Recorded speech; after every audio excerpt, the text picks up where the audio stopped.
안녕하세요. 김성길 목사와 함께하는 천국의 이정표 41번째 시간이 되겠습니다. 지금 우리는 계시록의 세 부분 중에 서론, 본론, 보충 설명 겸 결론, 그 중에 첫 번째 부분을 다루고 있습니다. 첫 번째 부분은 계시의 배경 1장, 2장, 3장 교회 점검, 4장 계시의 센터, 5장 계시가 예수 그리스도에게 하나님께서 예수 그리스도에게 넘겨주시는 7인으로 봉해진 책 계시의 내용, 그 다음에 6장은 계시의 내용, 그 계시의 내용이 이제 밝혀지는 내용이고, 계시록 7장은 이제 하나님의 나라와 우리의 구원의 완성과 성도들의 기업에 관한 내용입니다. 자, 그 중에서 지금 우리가 이제 2장, 3장을 진행하고 있습니다. 2장, 3장은 교회를 점검하시는 주님의 모습이에요. 왜 교회 점검이 필요한가? 앞서 말씀드린 것처럼 앞으로 부딪히는 모든 일들은 다 교회, 성도들과의 관계가 있는 거예요. 그래서 이게 다 싸움입니다. 그래서 이 싸움에서 이기고 하나님 나라에서 영광스럽게 승리자가 되기 위해서는 이 교회다운 교회, 예수님이 점검하시는 좋은 교회, 좋은 성도가 되어야 하는 거죠. 자, 앞에서 에베소 교회와 서머나 교회를 살펴봤습니다. 에베소 교회 그러면 뭐 기억나십니까? 진리와 사랑 두 가지가 같이 잘 움직여야 된다. 서머나 교회는 무엇이었습니까? 실상은 부요한 자다. 현실은 이렇지만 실상은 부요한 자다. 이게 중요한 거예요. 이 땅에서가 중요한 게 아니라 하늘에서가 중요한 거예요. 보이는 세계의 것이 중요한 게 아니라 보이지 않는 세계에서 어떻게 될 거냐, 이게 이제 중요한 거죠. 그래서 끝까지 믿음을 지켜야 된다. 죽도록 충성하라. 죽어야 될 때가 되면 믿음을 위해서 죽어야 하는 거죠. 이게 중요한 것입니다. 예수님이 그래서 그 교회는 그런 모습으로 나타나셨어요. 자, 이 시간에 이제 세 번째 교회를 살펴보겠습니다. 버가모 교회. 자, 어떤 교회일까요? 이 교회에 나타나신 주님의 모습을 보면 이 교회는 어떤 문제점을 가지고 있구나. 에베소 교회는 주의 종들을 오른손에 붙들고 계신 모습으로, 그 다음에 서머나 교회는 죽었다가 살아나신 자의 모습으로, 네, 다 그 교회와 연관성을 가지고 있잖아요. 그러면 이제 버가모 교회에 나타낸 주님의 모습은 어떤 모습일까요? 한번 보겠습니다. 자, 버가모 교회에 대해서는 2장 12절로 17절까지의 내용입니다. 그러면 먼저 12절 말씀을 보면 이 교회에 나타난 주님의 모습을 볼 수가 있습니다. 자, 버가모 교회 사자에게 편지하라. 버가모 교회를 담당하고 있는 지도자에게 이 편지를 보내라. 너네 교회는 지금 이러고 있어. 이거 해결해. 네. 만약에 오늘 우리 교회를 담당하고 있는 우리 목회자에게 예수님께서 버가모 교회에 나타나신 모습으로 나타나신다. 만약에 그렇다면 이건 엄청난 심각합니다. 이거는. 네. 자, 한번 보십시오. 좌우에 날선 검을 가지시니가 이러시되. 우리가 날선 검 그러면 뭐가 생각나십니까? 저는 이 날선 검 그러면은 회 뜨는 칼이 생각나요. 회. 이게 회 뜨는 칼은 날이 서야 되잖아요. 아주 예리하게 서야 됩니다. 예리한 칼을 가지고 어디다 쓰겠어요? 분류해내는 거예요. 이거 분류해내는 거. 그래서 이 교회는 이걸 딱 보는 순간 뭐가 떠오르냐면은 섞여 있는 교회, 혼합된 교회다. 이걸 느낄 수 있잖아요.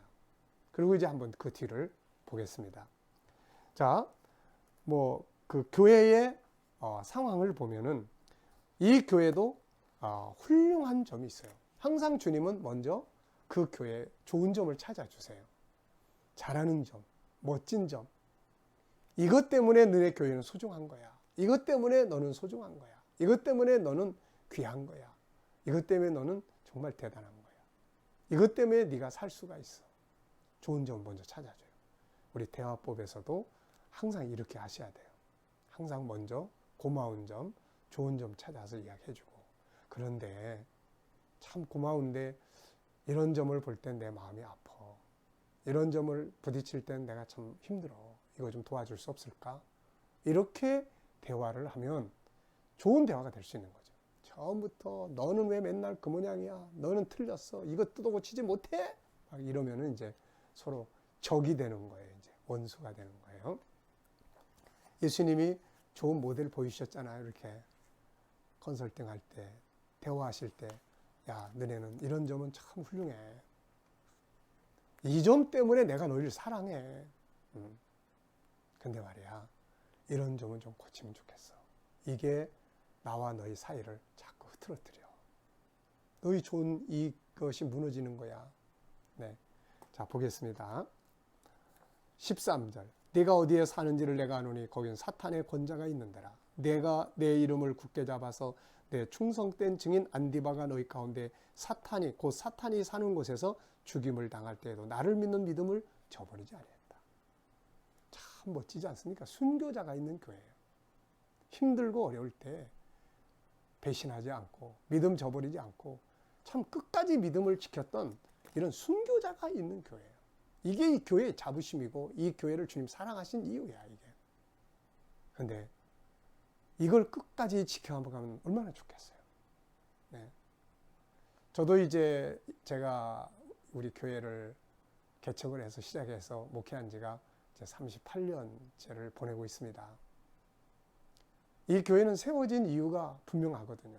제가 주님으로부터 그 감동을 받고 주님의 마음을 느끼면서 선교하는 교회로 세웠거든요. 지금까지 그 길을 달려왔는데 앞으로 어떻게 될 것인가? 이후에 이 교회가 어떻게 될 건가? 피와 땀과 눈물로 쏟아부은 이 교회가 과연 그 정체성을, 그 사명의 정신을 끝까지 주님 오실 때까지 지켜갈 수 있을까? 이게 항상 기도 제목입니다.